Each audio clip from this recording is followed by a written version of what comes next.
All right, so how's everybody doing today? Not like you can answer me, but hey, what I'm working on today, let's just go and get to it. I'm working on my fuel system. So what I have here is I have a fuel pump. This is for a 96 Chevy C1500. So the connections might be, well, I think the connection's the same.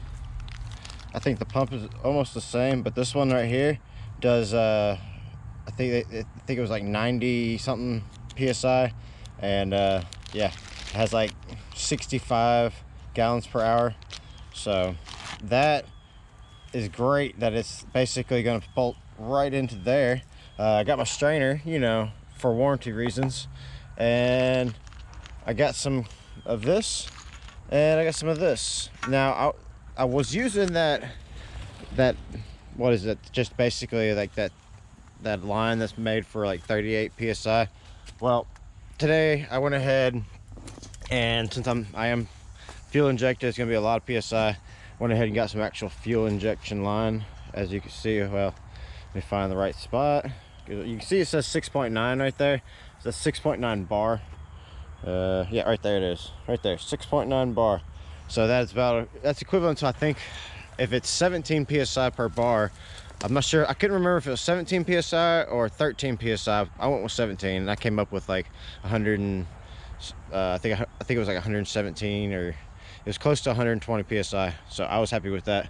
I'm only going to be running like 90 something at max unless there's a kink. But I have metal lines that are going to be running along the frame through there, so it's just going to be right that section right there and right here.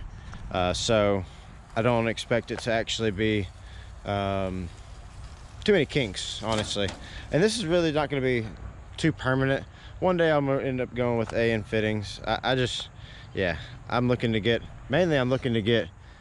the stuff right here so I can put the bed back on, because I'm about to go out of town for 2 weeks and I just don't want the bed just sitting here for 2 weeks, and I don't want to have to remove it again when I get back just to put the pump in.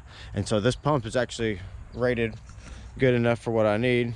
It actually came out, it normally would power a 5.7 liter. So yeah, we're gonna go ahead and start working on this. And that's great that I thought I was gonna have to do some modification, but this is gonna be an easy video, so this is what I'm gonna do.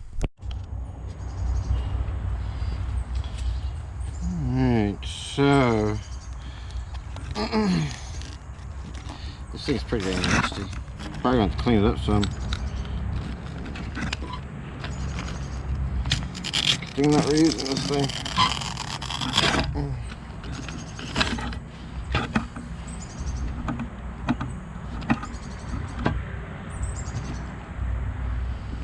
So is that gonna work? It looks like it will. Oh yeah, gotta love some Chevys, gotta love them. All right, I'm gonna take these clamps off.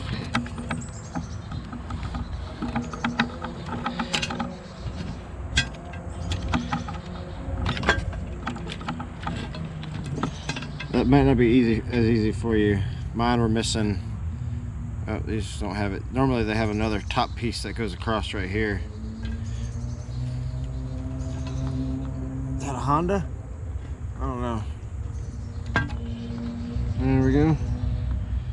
That's that one.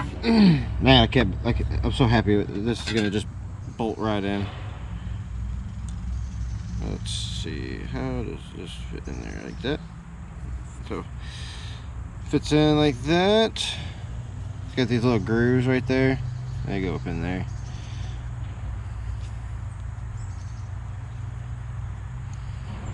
First though, let me go ahead and pull this crappy, this thing is so flimsy. That would burst almost immediately.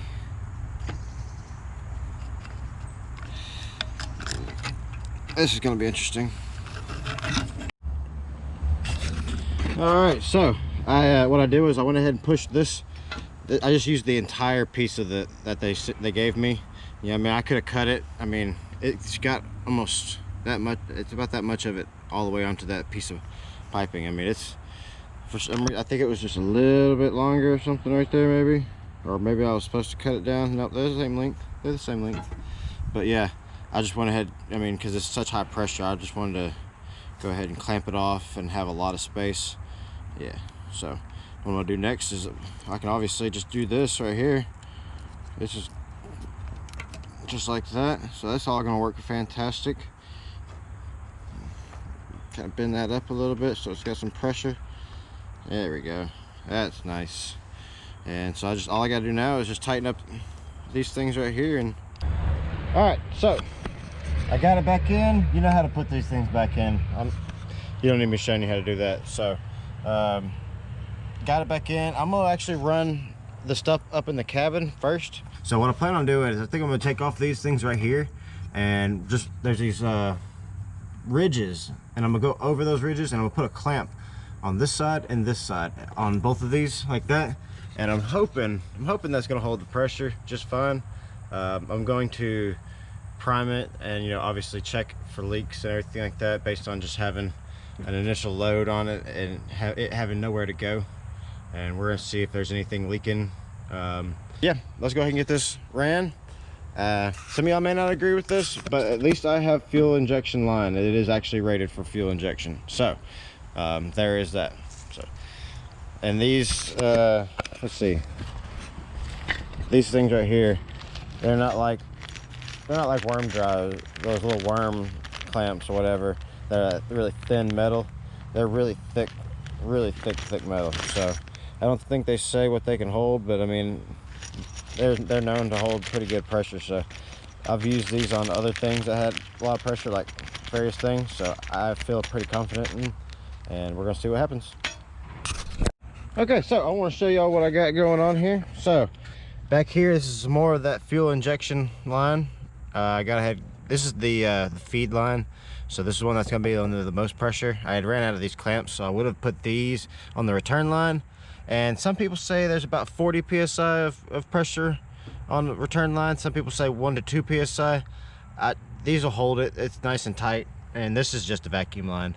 But all that's done. I'm just waiting on a buddy of mine to come over here, and instead of using my little contraption to put it up there, we're gonna just lift it up because we're big strong boys, and we're just gonna put it on here. And yeah, but let me show you what we've got up underneath here too. So I got these, like I was saying, I was planning on this is that little hump right here, and this right here is the, you know, the feed. This is the return line, and so they both have those on there. And then if you look down there, yeah, I'll get you some light. All that right there, they have double on them also over those deals, over those little bumps they have. There's actually a one on the end also on these two. So there was double on those, so I went over the second one. Yeah, so they shouldn't go anywhere. That's the plan, at least. So let's see if it leaks though. All right, so I'm gonna go over here and I'm gonna turn the key twice. I've actually already done this once, but apparently my GoPro decided not to record. So you know what, instead of just doing that, let me let you know there is no leaks, you know, so no point in me sitting there having you go through it. We did it, but you weren't here. I turned it, nothing leaked from here, nothing leaked from anywhere. Yeah, sometimes these GoPros don't like to start when you tell them to. Oh, you know what, it's still showing up right here. So I think I have a leaking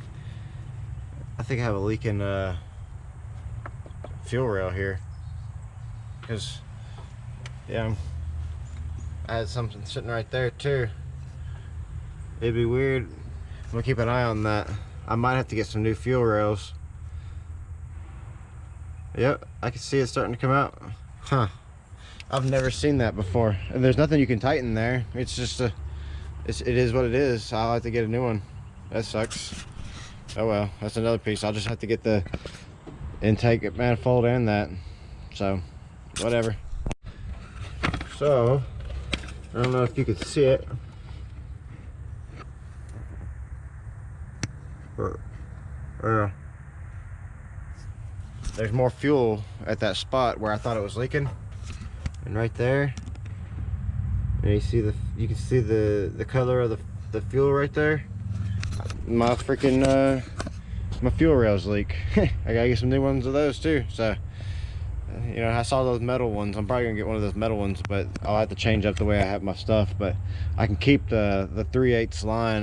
My return line I won't have anymore.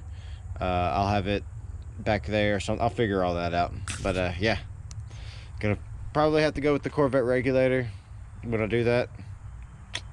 That way I can keep that 58 psi, and it's no big deal.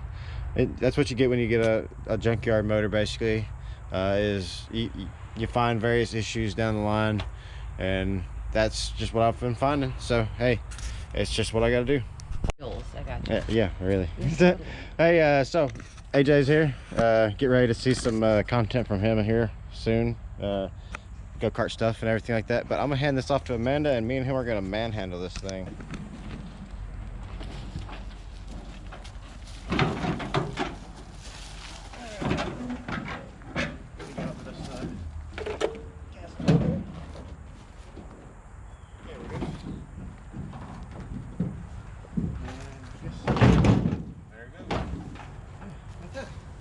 See, just like that. So that's it, guys. So that's gonna be it, guys. You've seen the fuel system. I was just putting this on here for tonight. Yeah, so while I'm gone for 2 weeks, and so see y'all later. Like, subscribe, you know the deal.